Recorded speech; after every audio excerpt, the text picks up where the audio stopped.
નુકસાન થાય નુકસાન કરી જાય ઝૂંપડામાંથી ખાવાનું વીણી જાય ઝૂંપડામાં કઈ આ ભાઈ નો ખોરાક એ ખાઈ જાય કૂતરા જો આ કૂતરું હાલી ગયું માથે લલિત હું નાનું થવાનું હા ભાઈ અમારે ઈટું પાડે અહીંયા જો મેન કારીગર આપણે પહોંચી ગયા બેન ના ઘરે ને આ ભાણીબા શું કરે જો તો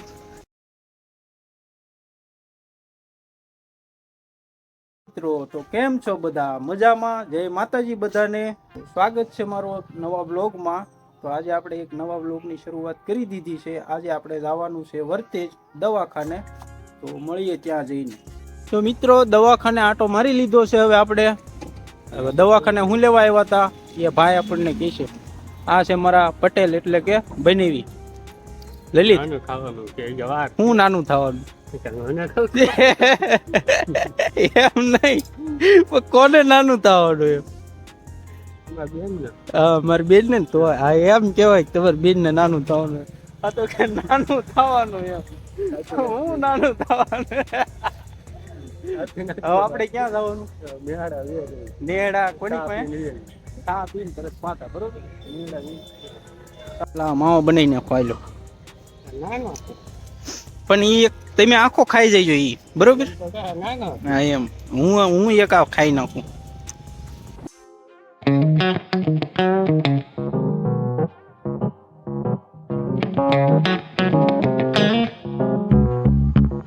આપણે પહોંચી ગયા બેન ના ઘરે ને આ ભાણીબા શું કરે છે તો હે શેના રમકડા ગારાના તો ભાવનગર અહીંયા હું તને ગમી ગયું ભાવનગર નહીં થવાનું લે અહીંયા લાગે હે મેં તને અત્યારે જોઈ હે આ બે આપણી ભણકી છે એક આ ને એક આ નાની બેન ની ભણકી પછી આ મારાથી મોટી છે એની બેન ની ભણકી તારું નામ શું છે મહેશ્વરી અરે વાહ તું ક્યારે આવી હે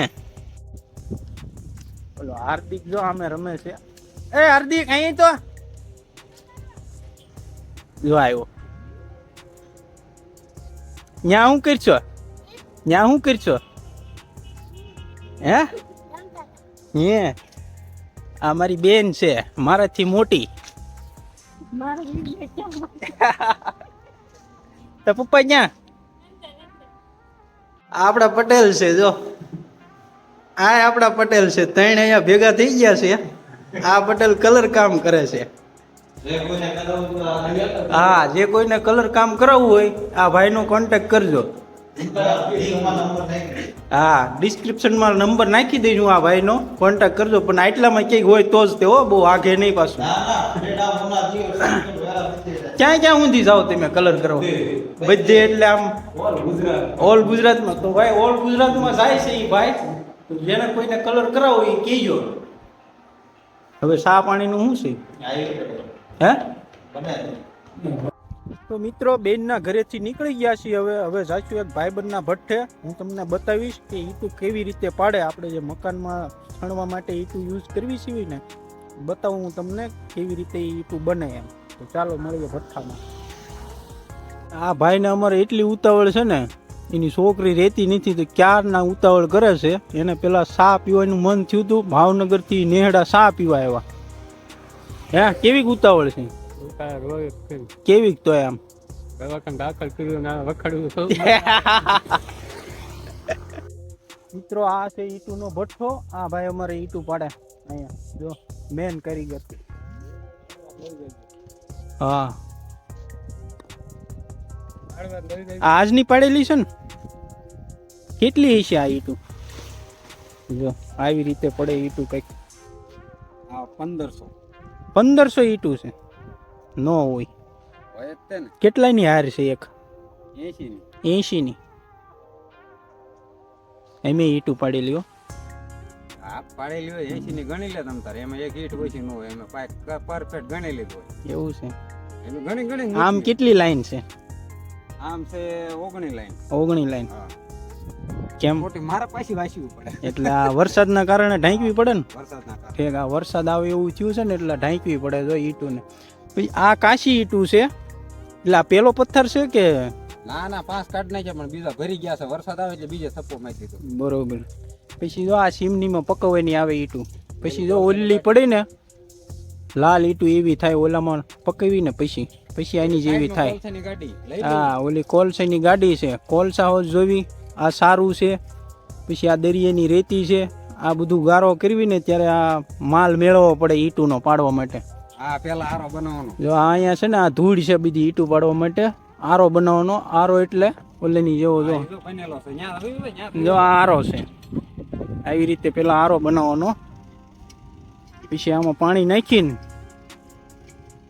આનો ગારો કરવાનો, પછી આને ખાંપવાનો. ગા પાવડી થી ઉભો રાખ બતાવો. જો આ પાવડો આ ભાઈ બતાવે, આ ભાઈ કારીગર છે અમારે. જો આ પાવડીથી ખાંપવાનો.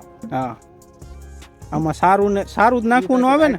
પેલા ધૂળ પાથરવાની, પેલા ધૂળ ખોદવાનું, હા પછી ધૂળ ની પાળી કરવાની, હા પછી આ ઉપરથી ધૂળ પાડવાની, બરોબર. પછી આ સારું રેકડા વેવવાનું. જોવેલો રેકડો હા સારું છે. અમે ઈ ભાઈ નો રેકડો પડ્યો જો. આ રેકડે થી સારું વેવીને નાખવાનું. એ રોજના 15 નાખવાનું. રોજના આમાં એક 15 નાખવો પડે. નાખવાનું બરોબર. 15 ઈ નાખ્યા પછી પાણી લેવાનું. આ ઓછો ગઈ હતી તો ઓછો પીયો, બરોબર. ઓલા માથે ચડાઈ દીધું. વાલે પાણી લીધું, પછી ખાપવાનો, પછી હાનના ફેરવવાનો. હાનના ફરી ગયો, પછી રાતે આ પાટલો મૂકવાનો અહીંયા અને ગારો અહીંયા આવી જાય. એવી રીતે આ રેતી વેવવાની રોજના 5 રેકડા. આ રેતી છે જો. આ રેતી હોત નાખવી પડે. આવી ઢગલી કરીને આ રેતી હારો લેતું જવાનું. આ તો તારી ડોઈ સાપ તો તારી ડટાઈ ગઈ છે. આ સોખી કરતો હોય તો મિત્રો પાછું આ કામ દિવસનું નથી હો, તમને જણાવી દઉં. રાતે કામ કરવાનું આવે. આ ઈટું જે પાડી ને એ રાતે પાડેલી છે. રાતે જ પાડવાની હોય. રાતનું કામ કરવાનું, દિવસે કરવાનું. પણ દિવસ કેટલી કલાક હોવાનું? આ 24 કલાકમાં 6 કલાક. 24 કલાકમાં 6 કલાક જ હોવા મળે આ લોકોને. આખો ભઠ્ઠો છે ઈટુનો જો. કાસો આરો છે. આવી રીતે ધૂળ પાથરવાની હોય જો. આવી રીતે જો આ નગર વાગી જાય. હવે કેવી રીતે પાડે રાતે ઈ તમારે જોવું હોય તો આપણે નેક્સ્ટ બ્લોગ બનાવશું સ્પેશિયલ એના માટે. કેવી રીતે ઈટું પાડે ઈ રાતે આવીશું બ્લોગ બનાવવા. હા હાસન એક ઈટનો કેટલો? 1 રૂપિયો ને 20 પૈસા. 1 રૂપિયો ને 20 પૈસા. તમે એક ઈટ પાડો એટલે 1 રૂપિયો ને 20 પૈસા. ઈ તૂટી જાય એટલે અમારી જાય. ઈ ભાઈ ની જો ઈટ તૂટી જાય તો પછી ઈ રૂપિયો 1 રૂપિયો ને 20 પૈસા જાય પાછા. ઈ અમારી જાય પણ આ શેઠમાં અમને લખી દેશે. બાકી જાય એમ. કટકા પડી જાય ને. કટકા પડી જાય. આવી રીતે જો આ કટકા નહીં. કટકા પડે એટલે પાછા આમાં નાખી દેવાના પાછા. આ ઓગળીને પાછી ઈટું પાડવાની. એટલે 70-80 રૂપિયાના કટકા છે નાખી દીધા. હા 70-80 રૂપિયાના હશે કટકા. આટલી મહેનત ઈ ભાઈ ની ગઈ પાણીમાં. તે આખી રાતની કરેલી મહેનત હવાની ગઈ આ. કેટલા 70 રૂપિયા. આ બાજુમાં બીજા હશે ને પાડવા વાળા. તારા પથ્થર કેટલા? તારા પથ્થર 4 પથ્થર આવે ને બધાને. પથ્થર એટલે કે મિત્રો આ જગ્યા. પથ્થર તમને નહીં સમજાતું હોય. પથ્થર એટલે શું કહેવાય? પથ્થર એટલે આ મેદાન કહેવાય. આ કૂતરું આ શું છે ને આ ભાઈ નું નુકસાન કરી નાખ્યું થોડુંક ઈટુનું. જો માથે હાલી જાય ને એટલે આ ભાઈ નું જો નુકસાન થાય. નુકસાન કરી જાય. ઝૂંપડામાંથી ખાવાનું વીણી જાય. હા ઝૂંપડામાં કઈ સાપ. આ ભાઈ નો ખોરાક ખાઈ જાય કૂતરા. જો આ કૂતરું હાલી ગયું માથે. જો આવી રીતે કૂતરા નુકસાન કરી નાખે ઈટુ નું. જો આ ઈટુ પછી તમારી જાય ને. મિત્રો જો આ છે સીમની.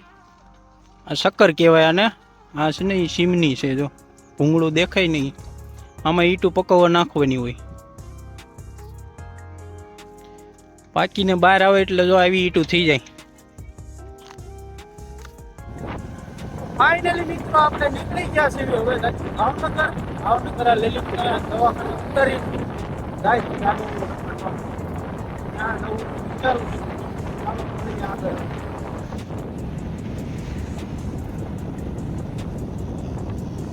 દશરથને લાઈક શેર ને સબસ્ક્રાઇબ કરી દો. કેટલામું ભણીશો તું? 5મું. 5મું ભણીશો. આ ગામ કયું વર્તે જ તે તારું? એવું છે. તો અત્યારે બે ક્યારના કેમ આટા મારો? એવું છે. તો મારી ચેનલ તું ગોતીશ ને હવે? ફોન છે તારી પાસે? ઘરે પડ્યો. એમાં સર્ચ મારજે હો ને. એમાં તું આવીશ. ઓકે મિત્રો ફાઇનલી આપણે ભાવનગર પહોંચી ગયા છીએ. હવે આ બ્લોગને અહીંયા જ એન્ડ કરવી છે. તો વિડીયો ગમ્યો હોય તો વિડીયોને લાઈક શેર ને સબસ્ક્રાઈબ કરી દેજો. હવે કંઈક જોવી કંઈક બનાવશું બીજો નવો બ્લોગ. મળીએ બીજા બ્લોગમાં. Bye bye.